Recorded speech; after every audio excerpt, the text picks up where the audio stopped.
الحمد لله نحمده ونستعينه ونستغفره ونعوذ بالله من شرور أنفسنا ومن سيئات أعمالنا من يهده الله فلا مضل له ومن يضلل فلا هادي له وأشهد أن لا إله إلا الله وحده لا شريك له وأشهد أن محمدًا عبده ورسوله أما بعد فإن خير الحديث كتاب الله وخير الهدي هدي محمد صلى الله عليه وسلم وشر الأمور محدثاتها وكل محدثة بدعة وكل بدعة ضلالة وكل ضلالة في النار اعوذ باللہ من الشیطان الرجیم بسم اللہ الرحمن الرحیم والفجر ولیال عشر والشفع والوتر واللیل اذا یسر هل فی ذلک قسم لذی حجر۔ معزز اسلامی و دینی بھائیوں، کئی خطبات سے آپ کے سامنے حج کے پیغام کا ذکر چل رہا ہے اور حج کے اندر توحید و سنت کے جو مظاہر ہوتے ہیں ان کا ذکر آپ کے سامنے ہو رہا ہے۔ ذوالقعدہ کے ایام سے ہم گزر رہے ہیں، 3-4 دن کے بعد سے دنیا کے سب سے افضل اور اہم دنوں کا آغاز ہونے والا ہے کہ جن دنوں کی اللہ رب العالمین نے قرآن کریم کے اندر قسم کھائی ہے۔ خطبہ مسنونہ کے بعد میں نے سورۃ الفجر کی چند ابتدائی آیتیں آپ کے سامنے پڑھی ہیں۔ اللہ رب العالمین نے اس سورت میں سب سے پہلے فجر کی قسم کھائی ہے۔ فجر کی قسم کھا کر اللہ رب العالمین نے فرمایا والفجر ولیال عشر، قسم ہے فجر کی اور قسم ہے 10 راتوں کی۔ فجر کے وقت کی اللہ رب العالمین نے قسم کھائی ہے، اور قرآن کریم کے اندر اللہ رب العالمین نے اپنی مخلوقات میں سے جن جن مخلوقات کی قسم کھائی ہے تو اس میں بہت سے اہم مقاصد ہوتے ہیں۔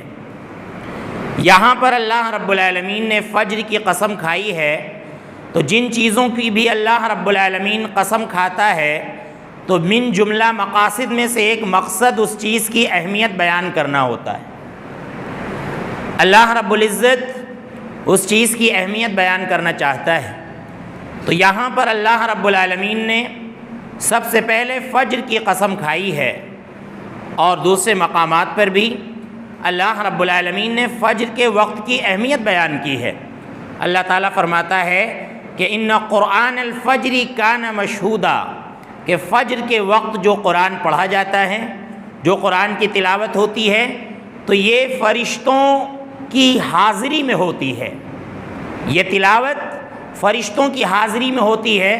اور یہ جو وقت ہوتا ہے یہ فرشتوں کی حاضری کا وقت ہوتا ہے،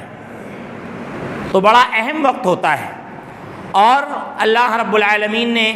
کئی ایک مقامات پر بھی فجر کے وقت کا اشارتاً ذکر کیا ہے، اور اللہ کے رسول صلی اللہ علیہ وسلم نے تو فجر اور فجر کی نماز کی بڑی اہمیت بیان فرمائی ہے۔ ایک مرتبہ جریر بن عبداللہ بجلی رضی اللہ عنہ فرماتے ہیں کہ ہم اللہ کے رسول صلی اللہ علیہ وسلم کے پاس بیٹھے ہوئے تھے، چاندنی رات تھی، لیلۃ البدر، چاندنی رات میں یعنی 14ویں رات میں ہم اللہ کے رسول صلی اللہ علیہ وسلم کے پاس بیٹھے ہوئے تھے۔ نظر الی القمر، اللہ کے رسول صلی اللہ علیہ وسلم نے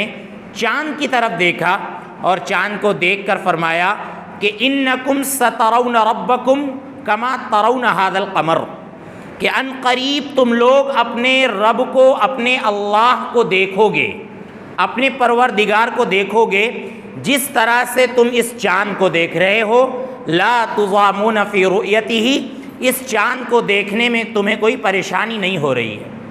تمہیں کوئی مشقت نہیں ہو رہی ہے، اسی طرح سے تم اپنے اللہ کو، اپنے رب کو دیکھو گے۔ یہاں پر اللہ کے رسول صلی اللہ علیہ وسلم نے تشبیہ نہیں بیان فرمائی کہ نعوذ باللہ اللہ رب العزت چاند کی طرح ہے، ایسا نہیں، بلکہ دیکھنے کی کیفیت بیان فرمائی ہے،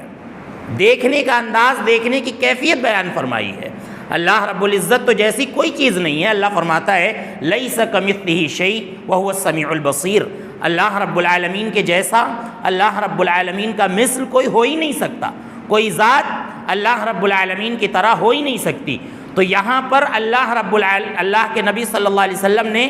دیکھنے کے انداز کے بارے میں بیان فرمایا کہ جس طرح تم لوگ چاند کو دیکھ رہے ہو، کوئی دشواری نہیں ہو رہی ہے، کوئی پریشانی نہیں ہو رہی ہے، ایسا نہیں ہے کہ کسی کو ایڑیاں اٹھانا پڑ رہا ہو، ایڑیاں اٹھا کر وہ چاند کو دیکھ رہا ہو، نہیں، دنیا کے تمام لوگ دیکھ رہے ہیں، سب لوگ دیکھ رہے ہیں چاند کو، اور کوئی پریشانی، کوئی دقت نہیں ہو رہی ہے۔ اسی طرح سے تم لوگ اپنے اللہ کو، اپنے رب کو دیکھو گے۔ یہ اللہ رب العالمین کی ایک خاص نعمت ہوگی۔ اللہ رب العالمین دوسرے مقام پر فرماتا ہے کہ للذین احسنوا الحسنی وزیادہ، کہ جن لوگوں نے بھلائی کی دنیا کے اندر، اللہ رب العالمین ان کو الحسنہ عطا فرمائے گا۔ الحسنہ کا مطلب جنت ہے، اللہ رب العالمین ان کو جنت عطا فرمائے گا، وزیادہ، اور ایک زیادہ چیز عطا فرمائے گا۔ ایک زیادہ چیز سے مفسرین نے ذکر کیا ہے کہ یہ دیدار الہی ہے،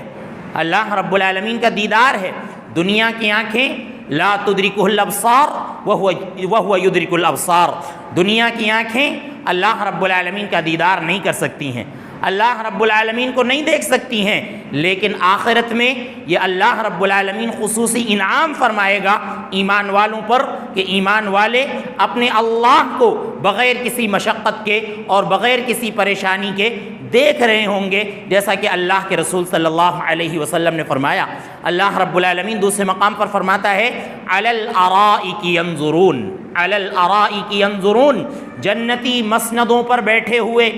اپنی اپنی سیٹوں پر اور اپنی اپنی مسندوں پر بیٹھے ہوئے اللہ رب العالمین کو دیکھ رہے ہوں گے۔ اللہ رب العالمین سورۃ القیامہ کے اندر فرماتا ہے کہ وجوہ یومئذ ناظرہ الی ربہا ناظرہ، کہ اس دن کچھ چہرے تر و تازہ ہوں گے، بالکل چمک رہے ہوں گے، الی ربہا ناظرہ، اور اپنے رب کی طرف، اپنے اللہ کی طرف اور اپنے پروردگار کی طرف دیکھ رہے ہوں گے۔ تو اللہ رب العالمین دیدار الہی ہم کو عطا فرمائے گا، مومنوں کو اللہ رب العالمین اپنا دیدار عطا فرمائے گا۔ تو اللہ کے نبی صلی اللہ علیہ وسلم نے فرمایا کہ جس طرح اس چاند کو دیکھنے میں کوئی مشقت، کوئی پریشانی تمہیں نہیں ہو رہی ہے، اسی طرح ان قریب تم اپنے رب کو دیکھو گے، اپنے اللہ کو دیکھو گے، اپنے پروردگار کو دیکھو گے۔ اللہ کے رسول صلی اللہ علیہ وسلم نے آگے فرمایا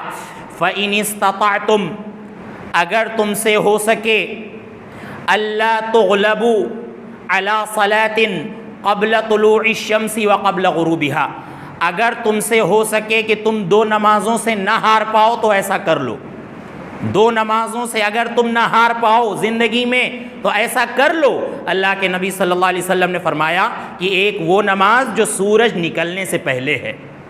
یعنی فجر کی نماز، اور ایک وہ نماز جو سورج ڈوبنے سے پہلے ہے، یعنی عصر کی نماز۔ ان دو نمازوں سے تم کبھی نہ ہارو۔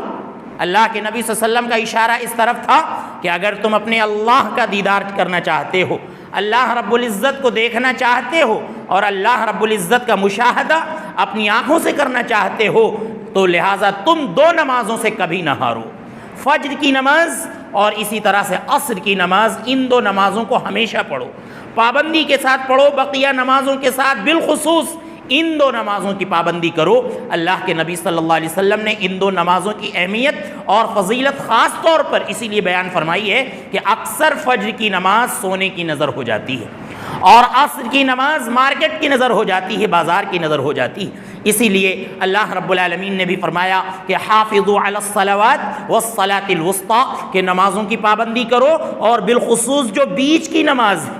بچلی نماز ہے، یعنی جو عصر کی نماز ہے اس کی تم پابندی کرو۔ تو ان دو نمازوں کی اللہ کے رسول صلی اللہ علیہ وسلم نے خاص اہمیت اور خاص فضیلت بیان فرمائی ہے۔ اگر ہم ان دونوں نمازوں کی پابندی کرتے ہیں تو اللہ رب العالمین ہمیں اپنا دیدار انشاءاللہ عطا فرمائے گا، جیسا کہ اللہ کے رسول صلی اللہ علیہ وسلم نے بیان فرمایا۔ تو فجر کی بڑی اہمیت ہے، اور اللہ کے رسول صلی اللہ علیہ وسلم نے تو فجر کی سنت میں یہاں تک بیان فرما دیا۔ آج دنیا میں الگ الگ پیمانہ ہے دیکھنے کا، کوئی کہتا ہے کہ دنیا کی کون سی چیز بہتر ہے، کوئی کہتا ہے کہ دنیا کی فلاں چیز بہتر ہے، کوئی کہتا ہے کہ اچھا مکان بہتر ہے، کوئی کہتا ہے کہ آرام و آسائش کی ساری چیزیں وہ بہتر ہیں، اور حیران و ششدر کرنے والے یہ مال اور نہ جانے دنیا کی کون کون سی مارکیٹس وہ لوگوں کو بھاتی ہیں۔ اور ہمارے رسول کا پیمانہ آپ دیکھیے، اللہ کے رسول صلی اللہ علیہ وسلم نے فرمایا کہ رکعت الفجر خیر من الدنیا وما فیہا، کہ فجر کی 2 رکعت سنتیں دنیا اور ما فیہا سے بہتر ہیں، یعنی دنیا میں جو کچھ ہے اور پوری دنیا ان سب سے بہتر فجر کی 2 رکعتیں ہیں، اللہ کے نبی صلی اللہ علیہ وسلم نے فرمایا۔ تو آپ اندازہ لگائیں کہ جب فجر کی سنتوں کی اتنی زیادہ اہمیت ہے تو فجر کی جو 2 رکعتیں فرض ہیں ان کی کتنی زیادہ اہمیت ہوگی۔ لہذا بڑی اہمیت ہے۔ لہذا مسلمانوں کے ہاں جو کوتاہی پائی جاتی ہے فجر کی نماز کے تعلق سے، اور لوگ بیدار نہیں ہوتے ہیں، لوگ سوتے رہتے ہیں اور نیند کے آگے فجر کی نماز پر دھیان نہیں دیتے ہیں، لہذا انہیں یہ ساری باتیں سامنے رکھنی چاہیے کہ اللہ رب العالمین نے فجر کی قسم کھا کر فجر کی اہمیت بیان فرمائی ہے۔ اس کے بعد آپ دیکھیے جو میرا موضوع ہے، اللہ رب العالمین قسم کھاتا ہے کہ وَلَيَالٍ عَشْرٍ، قسم ہے 10 راتوں کی۔ مفسرین بیان فرماتے ہیں کہ یہاں پر 10 راتوں سے مراد ذی الحجہ کے 10 دنوں کی راتیں ہیں، یعنی ذی الحجہ کے 10 دن مراد ہیں۔ آپ دیکھیں کہ ان دنوں کی اہمیت اللہ کے رسول صلی اللہ علیہ وسلم نے رمضان کے دنوں سے بھی زیادہ بیان فرمائی ہے۔ ان دنوں کی اہمیت رمضان کے دنوں سے بھی زیادہ ہے۔ ہاں راتیں تو رمضان کی افضل ہیں، لیکن دن جو ہیں وہ ذی الحجہ کے 10 دن افضل ہیں، جیسا کہ اللہ کے رسول صلی اللہ علیہ وسلم نے ایک حدیث کے اندر بیان فرمایا۔ تو ان دنوں کی بڑی اہمیت ہے۔ اب آپ دیکھیں کہ ان دنوں کی اہمیت اللہ رب العالمین نے اور اللہ کے رسول صلی اللہ علیہ وسلم نے کیوں بیان فرمائی؟ تو ابن قیم رحمۃ اللہ علیہ فرماتے ہیں کہ اللہ رب العالمین نے ان 10 دنوں میں امہات العبادات کو جمع فرما دیا ہے۔ امہات العبادات جو اصل عبادتیں ہیں اور جو اصل اسلام کی بنیادیں ہیں، اللہ رب العالمین نے ان کو ان 10 دنوں میں جمع فرما دیا ہے۔ اس لیے ان 10 دنوں کی اہمیت اور فضیلت اللہ رب العالمین کے نزدیک بہت بڑی ہوئی ہے۔ اتنی عظیم عبادت حج، جس کے اپنے پیغامات ہیں اور جس کے اپنے احکامات ہیں، جس کے اپنے مسائل ہیں، اتنی اہم عبادت اور اسلام کا 5واں جو رکن ہے، اہم رکن ہے، اہم بنیاد ہے، اس کو ہم انہی 10 دنوں میں انجام دیتے ہیں۔ اس کے اہم ارکان جو ادا کیے جاتے ہیں انہی 10 دنوں میں ادا کر لیے جاتے ہیں۔ اور اس کے بعد آپ دیکھیے کہ ان 10 دنوں میں ہم روزے بھی رکھ لیتے ہیں، روزہ رکھنا چاہتے ہیں وہ روزہ بھی ہم رکھ لیتے ہیں۔ اور خاص طور سے اللہ کے نبی صلی اللہ علیہ وسلم نے عرفہ کے دن کے روزے کی اہمیت بیان کرتے ہوئے فرمایا کہ یہ 1 سال اگلے اور 1 سال پچھلے گناہوں کی معافی کا کفارہ ہے۔ یہ کفارہ ہے، 1 سال اگلے اور 1 سال پچھلے اس سے گناہ معاف ہوتے ہیں۔ 1 سال پچھلے یعنی جو گناہ ہم کر چکے ہیں، اللہ رب العزت ان صغیرہ گناہوں کو اس روزے کی وجہ سے معاف فرما دیتا ہے۔ اور 1 سال اگلے یعنی ہم نے ابھی نہیں کیے ہیں، وہ ہم کریں گے، وہ ہم سے ہوں گے چھوٹے چھوٹے گناہ، اللہ رب العزت ان گناہوں کو بھی اس روزے کی وجہ سے معاف فرما دیتا ہے۔ تو کتنی زیادہ اہمیت ہے۔ اور بھی جو لوگ روزہ رکھنا چاہتے ہیں ان دنوں میں کثرت کے ساتھ روزہ رکھ سکتے ہیں۔ اور اسی طرح سے آپ دیکھیے ان دنوں میں ہم نمازیں بھی پڑھ لیتے ہیں، ان دنوں میں ہم نوافل کی ادائیگی کرتے ہیں، نمازیں پڑھتے ہیں، اور اسی کے ساتھ ساتھ آپ دیکھیں نماز کے ساتھ ساتھ تسبیح و تحلیل، اللہ اکبر لا الہ الا اللہ، اللہ اکبر وللہ الحمد، اس کا ہم ورد بھی کرتے ہیں اور تکبیرات بلند کرتے ہیں، جیسا کہ صحابہ کرام کے بارے میں آتا تھا کہ وہ ان دنوں میں خاص طور سے بازاروں کی طرف نکل جاتے تھے اور زور زور سے تکبیرات کہا کرتے تھے، اور لوگ بھی ان کی تکبیروں کو سن کر تکبیریں کہنے لگتے تھے۔ تو تکبیرات کی بڑی اہمیت ہے، بڑی فضیلت ہے۔ اسی طرح سے آپ دیکھیں صدقہ و خیرات بھی انسان اس میں کر سکتا ہے، صدقہ و خیرات بھی انسان اس میں کر سکتا ہے۔ اور اسی طرح سے آپ دیکھیے جو کہ بہت اہم عبادت ہے اور ابراہیم علیہ السلام کی یاد دلاتی ہے. انشاءاللہ آئندہ خطبات میں اس کا ذکر آئے گا آپ کے سامنے تفصیل کے ساتھ. تو قربانی کی عبادت بھی ہم انہی 10 دنوں میں انجام دے لیتے ہیں. تو امہات العبادات جو ہیں، جو اہم عبادات ہیں، اللہ رب العالمین نے ان عبادتوں کو ان 10 دنوں میں جمع کر دیا ہے. اسی لیے اللہ کے رسول صلی اللہ علیہ وسلم نے ان دنوں کی اتنی زیادہ اہمیت اور اتنی زیادہ فضیلت بیان فرمائی ہے. آپ دیکھیے ابن عباس رضی اللہ عنہ فرماتے ہیں کہ اللہ کے نبی صلی اللہ علیہ وسلم نے فرمایا کہ ما من ایام العمل الصالح فیہن احب الیہ من هذه الایام، یعنی ایام العشر. قالوا ولا الجهاد في سبيل الله قال ولا الجهاد في سبيل الله الا رجل خرج بنفسه وماله فلم يرجع من ذلك بشيء. اللہ کے نبی صلی اللہ علیہ وسلم نے فرمایا کہ سب سے زیادہ نیک عمل کرنا ذی الحجہ کے 10 دنوں میں افضل اور بہتر ہے. ان 10 دنوں میں نیک عمل کرنا اللہ رب العالمین کو بقیہ دنوں میں نیک عمل کرنے سے کہیں زیادہ محبوب ہے اور کہیں زیادہ پیارا ہے. صحابہ کرام نے پوچھا کہ اللہ کے نبی صلی اللہ علیہ وسلم ولا الجہاد فی سبیل اللہ، کہ کیا اللہ کے راستے میں جہاد کرنا بھی افضل نہیں ہے؟ اللہ کے رسول صلی اللہ علیہ وسلم نے فرمایا کہ ہاں، اللہ رب العالمین کے راستے میں جہاد کرنا بھی ان 10 دنوں میں نیک عمل کرنے سے افضل نہیں ہو سکتا. الا رجل خرج بنفسه وماله فلم يرجع من ذلك بشيء، مگر وہ شخص، مگر وہ مجاہد، وہ غازی جو اپنا مال اور اپنی سواری لے کر اللہ رب العالمین کے لیے جہاد میں نکلا، فلم یرجع من ذلک بشیء، اور اس میں سے کچھ لے کر نہیں لوٹا.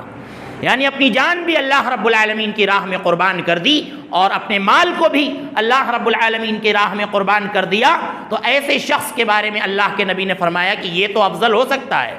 ورنہ عام دنوں میں جہاد کرنا بھی ان 10 دنوں میں نیک عمل کرنے سے افضل نہیں ہو سکتا، اللہ کے نبی صلی اللہ علیہ وسلم نے فرمایا. تو آپ دیکھیں کہ کتنی اہمیت اور کس انداز سے اللہ کے رسول صلی اللہ علیہ وسلم نے ان دنوں کی اہمیت بیان فرمائی ہے. لہذا ذی الحجہ کے جو 10 دن ہیں، جو 3-4 دن کے بعد شروع ہو جائیں گے، جن کا آغاز ہو جائے گا، لہذا اس میں عبادت کی چہل پہل ہونی چاہیے اور لوگوں کو یہ بتائیں ہم کہ ان 10 دنوں کی اللہ کے نبی صلی اللہ علیہ وسلم نے کتنی زیادہ اہمیت بیان فرمائی ہے. لوگوں کو نہیں معلوم ہوتا، لوگوں کو نہیں پتہ ہوتا، اور لوگ یہ سمجھتے ہیں کہ رمضان کا مہینہ ہی صرف افضل ہے، وہ اسی کو افضل مانتے ہیں. اور حقیقت یہ ہے کہ رمضان کا مہینہ بہت افضل ہے، اس کی راتیں بہت افضل ہیں، اور سارے مہینوں میں اللہ رب العالمین نے اس مہینے کو اہمیت اور فضیلت اور برتری عطا فرمائی ہے. لیکن اللہ رب العالمین نے بقیہ جن دنوں کی اہمیت اور فضیلت بیان فرمائی ہے وہ دن ہمارے سامنے ہونے چاہیے. اور ان دنوں میں سے اللہ کے رسول صلی اللہ علیہ وسلم نے ذو الحجہ کے ابتدائی 10 دنوں کی بڑی اہمیت اور بڑی فضیلت بیان فرمائی ہے. آپ دیکھیے کہ ان 10 دنوں میں اللہ کے رسول صلی اللہ علیہ وسلم نے ایک حدیث کے اندر بیان فرمایا کہ عرفہ کے دن جو لوگ وہاں پر ٹھہرتے ہیں، وقوف عرفہ کرتے ہیں، ان کے بارے میں اللہ کے رسول صلی اللہ علیہ وسلم فرماتے ہیں کہ اللہ رب العالمین فرشتوں پر فخر کرتا ہے، فرشتوں پر برتری جتاتا ہے، فرشتوں پر فخر کرتا ہے، عرفہ کی رات میں فخر کرتا ہے، اور ان فرشتوں پر فخر کرتا ہے، اور ان فرشتوں کے سامنے اللہ رب العالمین عرفہ میں ٹھہرنے والوں کی برتری جتلاتا ہے کہ جن فرشتوں نے اللہ رب العالمین سے کہا تھا کہ اتجعل فیہا من یفسد فیہا ویسفک الدماء، کہ اے اللہ کیا تو دنیا میں ایسی مخلوق پیدا کر رہا ہے، کیا تو ایسی مخلوق پیدا کر رہا ہے کہ جو فساد مچائے گی اور خون خرابہ کرے گی اور لوگوں کا خون بہائے گی. اے اللہ تو ایسی مخلوق کو پیدا کر رہا ہے. تو ایسی مخلوق کو لے کر اللہ رب العالمین فخر کرے گا کہ یہ بھی ہمارے بندے ہیں، یہ بھی ہمارے بندے ہیں جو شعثن غبرن، جو یہاں پر آئے ہیں پراگندہ اور بالکل بیچارے خستہ حال ہو کر یہاں پر آئے ہیں، اور ان کا کوئی مقصد نہیں ہے، صرف اور صرف یہ توحید کا نعرہ بلند کرنے کے لیے آئے ہیں، صرف اور صرف اپنے رب کی خوشنودی چاہنے کے لیے یہاں پر آئے ہیں. صرف اور صرف انہوں نے اتنا پیسہ اور اتنی مشقت جو برداشت کی ہے وہ اللہ رب العالمین کی ایک بنیاد کو عمل کرنے کے لیے، ایک بنیاد پر عمل کرنے کے لیے اور اللہ رب العالمین کو خوش کرنے کے لیے برداشت کیا ہے. تو اللہ رب العالمین فرشتوں پر برتری جتاتا ہے اور اللہ رب العالمین ان سب کی مغفرت کا اعلان فرماتا ہے۔ اللہ کے نبی صلی اللہ علیہ وسلم نے فرمایا، اور بقیہ لوگ جو دنیا میں روزہ رکھتے ہیں اس روزے کی بھی کتنی اہمیت ہے ہم نے آپ کے سامنے بیان فرما دی۔ لہذا ذی الحجہ کے جو 10 ایام ہیں ان میں جو نیک عمل ہمیں کرنے ہیں ان نیک عمل سے ہم پیچھے نہ رہیں، اور نیک عمل کی تفصیلات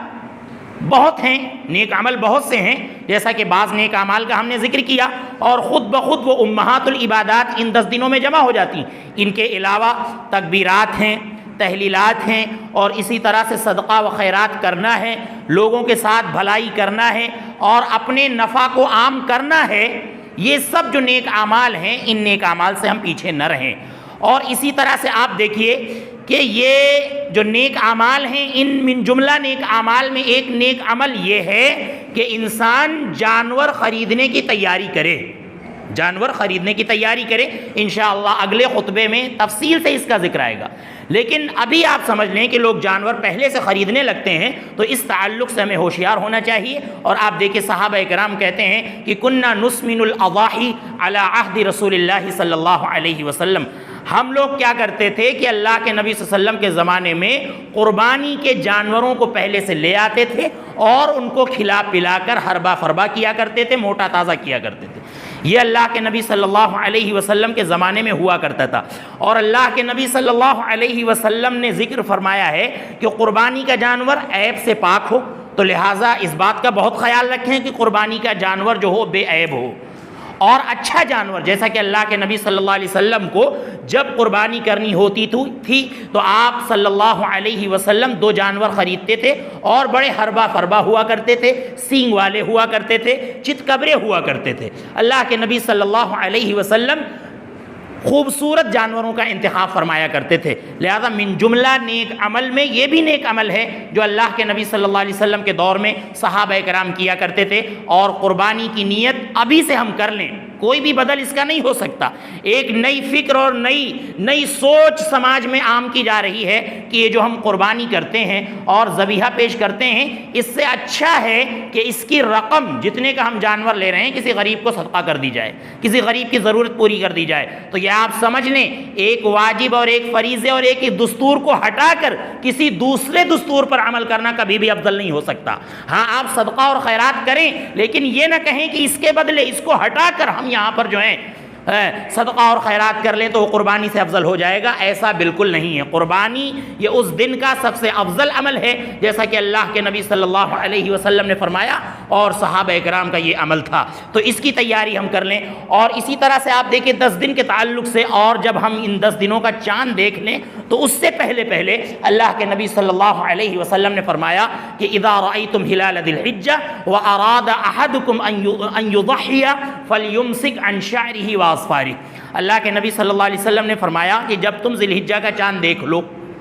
اور تم میں سے اگر کوئی شخص قربانی کرنے کا ارادہ رکھتا ہے، وہ قربانی کرے گا، فَلْيُمْسِكْ عَنْ شَعْرِهِ وَأَصْفَارِهِ، تو اس کو چاہیے کہ وہ اپنے ناخن سے رک جائے اور اپنے بالوں کو کاٹنے سے رک جائے۔ ناخن اور بال وہ پہلے ہی کاٹ لے، 10 دن شروع ہونے سے اور چاند دیکھنے سے پہلے ہی کاٹ لے۔ جب چاند دیکھ لے گا تو پھر ناخن اور بال نہیں کاٹے گا،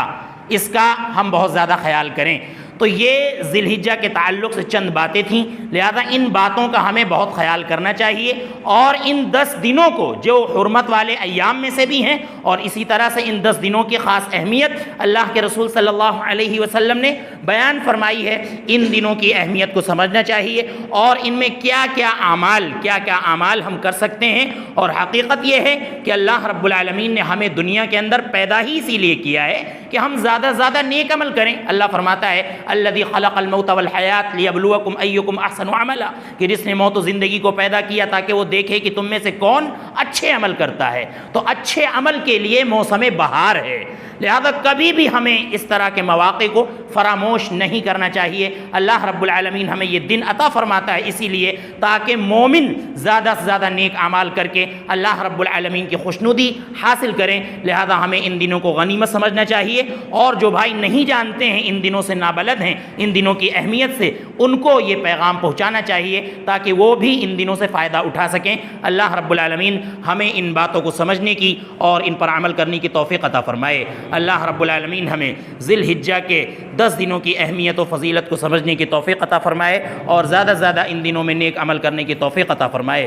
اللہ رب العزت ہمیں قربانی کی اہمیت کو اور ذی الحجہ میں کیے جانے والے دیگر اعمال کی اہمیت کو سمجھنے کی توفیق عطا فرمائے۔ اللہ رب العزت ہمیں شرک و بدعات سے محفوظ فرمائے۔ اے اللہ، جن بھائیوں نے دعا کی گزارش کی ہے ان کی تمام جائز تمناؤں کو قبول فرما۔ ہمارے اختر بھائی ہیں، ان کے بھائی کئی دنوں سے علیل چل رہے ہیں اور ان کے ساتھ، ان کے بدن کے ساتھ ایک بڑا کام ہونا ہے، پلازما کی تبدیلی کا مسئلہ ہے۔ انہوں نے خصوصی دعا کی درخواست کی ہے، آپ لوگ ان کے حق میں دعا کریں کہ اللہ رب العزت انہیں شفائے کاملہ عاجلہ عطا فرمائے اور ان کی بیماری کو ان کے گناہوں کا کفارہ بنائے۔ اے اللہ ہمارے والدین پر رحم فرما، اے اللہ ہمارے بوڑھے لوگوں پر رحم فرما، اے اللہ تمام مسلمانان عالم پر رحم فرما۔ اللہ جب تک ہمیں اس دنیا میں رکھ، ایمان کی حالت میں رکھ، جب ہمارا خاتمہ ہو ایمان کی حالت میں ہو۔ آمین وآخر دعوانا ان الحمد للہ رب العالمین۔